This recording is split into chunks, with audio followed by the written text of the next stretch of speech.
જી yes, good morning. આજનો દિવસ આપણે એમ જોઈએ ને તો આજે ભારે એક્શન આપણને જોવા મળે છે, ચાહે ઇન્ડેક્સમાં હોય કે ચાહે પાછળ સ્ટોક સ્પેસિફિક હોય. ઇન્ડેક્સની તો આપણે આગળ વાત કરીશું, પરંતુ સ્ટોક સ્પેસિફિક આજના દિવસે આપણે કયા સ્ટોક જે વોચલિસ્ટમાં રાખીશું એની ઉપર આપણે સૌથી પહેલાં નજર કરીએ તો પહેલો સ્ટોક આવશે એ છે ટેક મહિન્દ્રા. કંપનીના જે પરિણામ આપણને અહીંથી જોવા મળ્યા, મિક્સ પરિણામ આપણને જોવા મળી રહ્યા છે. ડોલર આવક છે એમાં 1% વધારો થયો છે અને 156.4 કરોડ એમની આવક જોવા મળી રહી છે. સામે એમની જો આવક નજર કરો, રૂપી આવક, તો રૂપી આવકમાં એમનું જે 13,384 કરોડ હતું એ અહીંયાથી ઘટીને 13,351 કરોડ, એટલે કે રૂપિયા આવકમાં મામૂલી ઘટાડો જોવા મળ્યો છે. બીજું તમે નજર કરો કંપનીનો નફો, તો કંપનીનો પ્રોફિટ તમે જોશો તેમાં 2%નો વધારો જોવા મળ્યો છે, વધીને આપણને 1,167 કરોડ જોવા મળ્યો છે. ઇબિટ ઉપર નજર કરો એમના ઓપરેટિંગ નંબર ઉપર, તો ઓપરેટિંગ નંબરમાં 7%નો અહીંયાથી વધારો જોવા મળ્યો છે, જે વધીને 1,477 કરોડ અહીંયાથી અમને જોવા મળ્યો છે. માર્જિન નજર કરો તો માર્જિન 10.5% હતા, જે વધીને 11.1% વધ્યા. એ સારી વસ્તુ છે કે માર્જિન વધ્યા છે. આવક આપણે જોઈ ડોલર આવક કે જેમાં થોડોક આપણને ઘટાડો આપણને જોવા મળે છે રૂપિયા આવકમાં. નવી ડીલ એ એક સારી વસ્તુ સામે આવી છે. નવી ડીલ તમે નજર કરશો કંપનીની, તો નવી ડીલ એમની જે 79.8 કરોડ ડોલર હતી એ વધીને અહીંયાથી 80.9 કરોડ ડોલર અહીંથી કંપનીની જોવા મળી છે. એટલે સ્વાભાવિક છે કે ઓવરઓલ નંબર તમે કહી શકો મિક્સ ટુ સ્લાઇટ પોઝિટિવ આપણને ટેક મહિન્દ્રાના પરિણામ જોવા મળે છે. એટલે ફોકસ પર રહેશે. L&T ટેકનોલોજી તમારા રડાર પર હોવું જોઈએ. અહીંયા પરિણામ છે થોડા નિરાશાજનક જોવા મળે છે. કંપનીની આવક નજર કરો તો ઓલમોસ્ટ 4% નજીક ઘટાડો જોવા મળી રહ્યો છે અને 2,866 કરોડ આવ્યો. એમની જો ડોલર આવક નજર કરશો તો ડોલર આવક એમની 34.5 કરોડ હતી, એ પણ 2.9% ઘટી છે અને 33.5 કરોડ આપણને જોવા મળી છે ક્વાર્ટર બેઝિસ.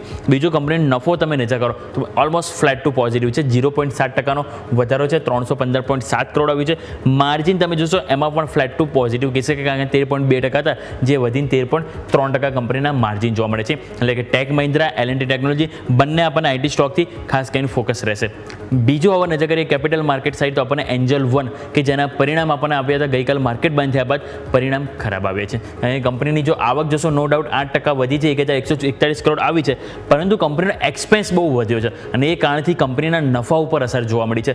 કંપનીનો નફો તમે નજર કરો તો નફો એમનો 35% ઘટ્યો છે. અગાઉ 175 કરોડ હતો, જે ઘટીને 114 કરોડ જોવા મળ્યો છે. કંપનીના ઇબિડા નજર કરો, ઇબિડા 20% ઘટ્યા છે, જે આંકડો 275 કરોડ આવ્યો અને માર્જિન નજર કરો તો 32% હતા, જે ઘટીને 24% નજીક કંપનીના માર્જિન જોવા મળે છે. એટલે કે એન્જલ વન જે આજના દિવસે ખાસ કરીને ફોકસ પર રહેશે. બીજું તમે નજર કરો ત્યાંથી ટ્રાવેલ કંપની છે જે ઇક્સિગો, અહીંયા કંપનીનો નફો તમે નજર કરો 27.5% વધારો બતાવે છે, 18.9 કરોડ. આવક એમાં પણ તમે જુઓ 72%થી વધારે આપણને ગ્રોથ જોવા મળી રહ્યો છે આવકમાં પણ. સામે ઇબિડા નજર કરો તો ઇબિડા પણ 53% ગ્રોથ બતાવે છે, જે વધીને આપણને 25 કરોડ કંપની અહીંથી જોવા મળે છે ઇબિડા. અને માર્જિન ઉપર જો તમે નજર કરો તો માર્જિનમાં પણ તમને 9.15% હતા, જે ઘટીને 8.10% કંપનીના માર્જિન જોવા મળે છે. એટલે કે સ્વાભાવિક છે કે ઇક્સિગો આજના દિવસે ખાસ કરીને તમારો ફોકસ પર હોવું જોઈએ. બીજું વાત કરીએ SBI રોડે આપણે ગઈકાલે ચર્ચામાં હતું કે એમનો QIP માટે અહીંયાથી બોર્ડે મંજૂરી મળી ગઈ છે. હવે જે સમાચાર આવે છે કે બોર્ડ તરફથી મંજૂરી તો મળી ગઈ અને જે ફ્લોર પ્રાઇસ છે 811 રૂપિયા પ્રતિ શેર આપણને અહીંથી રાખવામાં આવી છે. એટલે સ્વાભાવિક છે કે SBI ગઈકાલે આ સમાચાર બાદ સારી એવી એક્શનમાં હતો, બેંક નિફ્ટીને સપોર્ટ પણ આપ્યો હતો અને સ્વાભાવિક છે કે આજે પણ આપણને સ્ટોક જરૂરથી એક્શનમાં જોવા મળશે. એટલે કે SBI ફોકસ પર આવવું જોઈએ. બીજું જૂન અપડેટ્સ ઉપર નજર કરીએ તો GMR એરપોર્ટના એમના બિઝનેસ અપડેટ આવ્યા છે. હવે એમાં તમે જુઓ તેમનું જે પેસેન્જર ટ્રાફિક છે એ 0.9%નો વધારો જોવા મળી રહ્યો છે. GMR એરપોર્ટ્સમાં 0.9% વધીને 97.93 લાખ જોવા મળી રહ્યા છે.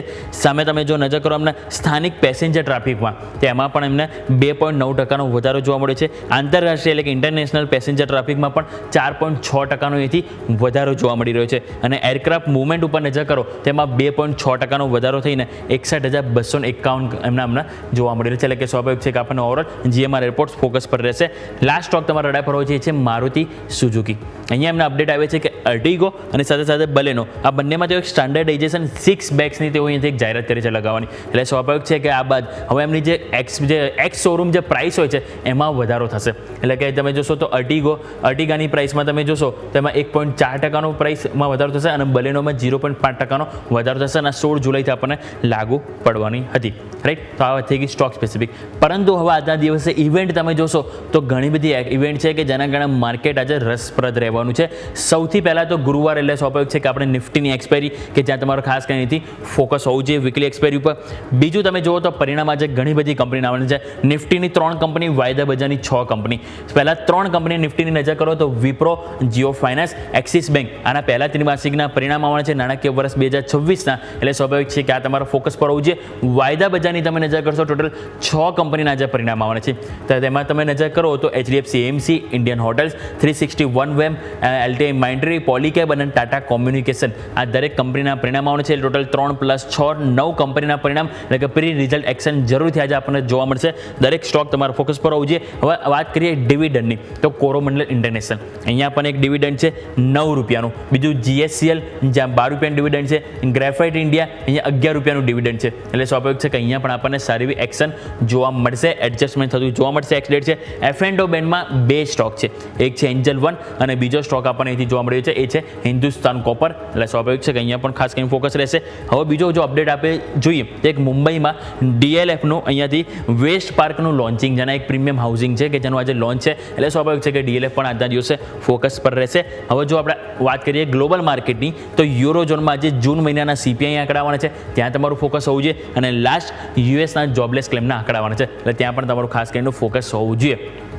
એટલે કે આપણે હાઇલાઇટ અહીંયાથી જોયું સ્ટોક સ્પેસિફિક આજે આપણને જરૂરથી એક્શન જોવા મળવાનું છે. ઘણી બધી કંપનીના પરિણામ આવ્યા એનું એક્શન જોવા મળશે. ઘણી બધી ટોટલ 9 કંપની છે. કેશ માર્કેટમાં પણ લાંબુ લિસ્ટ છે, પરંતુ આપણે નિફ્ટી અને વાયદા બજારમાં જોઈએ ટોટલ 9 કંપનીના પરિણામ આવવાના છે, ત્યાં જરૂરથી એક્શન જોવા મળશે. અને સાથે આપણે જોઈએ ઇવેન્ટ પણ ઘણી બધી છે, એટલે આજનો દિવસ આપણને સારો એવો રસપ્રદ જોવા મળશે. યસ.